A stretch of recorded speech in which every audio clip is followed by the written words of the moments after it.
All right, welcome everyone. We are here to discuss pretty much our IB experience this year and how we plan to move forward with the IB framework next year. Maybe some practices that we can use and some things that worked and some things that we can improve. So first, what are some positives that you see in following the IB framework? What are some positives? I think a big positive is that it's allowing the students to be more global thinkers. It's getting them outside of their comfort zone and showing them there is another world outside of your own little world. So it definitely is a huge positive impact and gets them interested in more global kind of concerns. So it's been a huge positive, especially in my class since I teach world cultures. And also to help them to see the benefit of learning the content and seeing how it affects the whole world and just their whole understanding of the world. So how what they do could affect, like since I teach science, like what they do could affect their community and bigger than the community, the whole world, in terms of like pollution, and so we'll talk about things like that. And just to add on to that, I think just having the authentic summative assessment part of it, we know we have our STAR test, but still giving them that extra, that authentic and not just a standardized test where we can like give them a goal and the role and like allow them to be in that position and actually Use that information. like a real world application as opposed to just some standardized test. I think just to piggyback off of what you said, the assessment piece of it, like you said, we are math, reading, heavily tested, especially during STAR time. The IB framework and the assessments kind of give you a balance because the standardized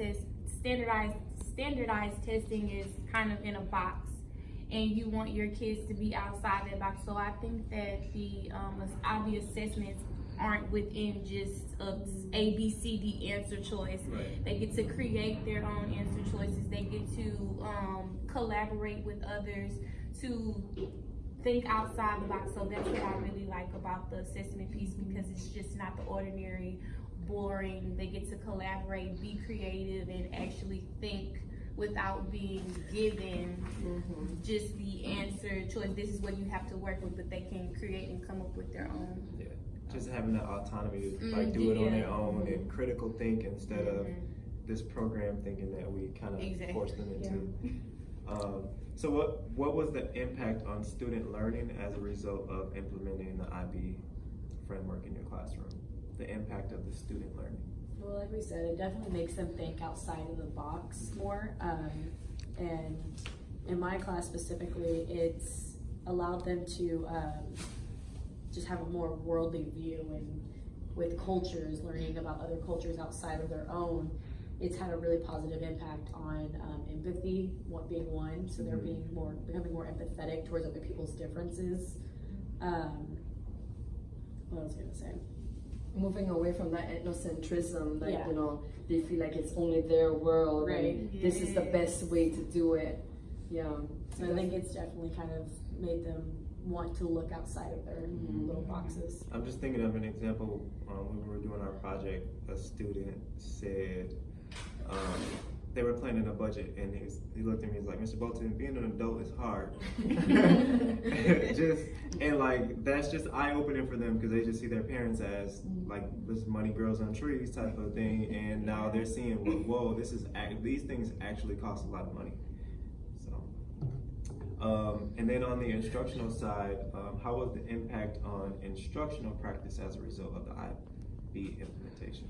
So for me, they've been able to do more research and more hands-on learning, whereas a normal day would be, all right, I'm giving you the information, you're either writing it down or we're doing a DOL or some kind of formative assessment.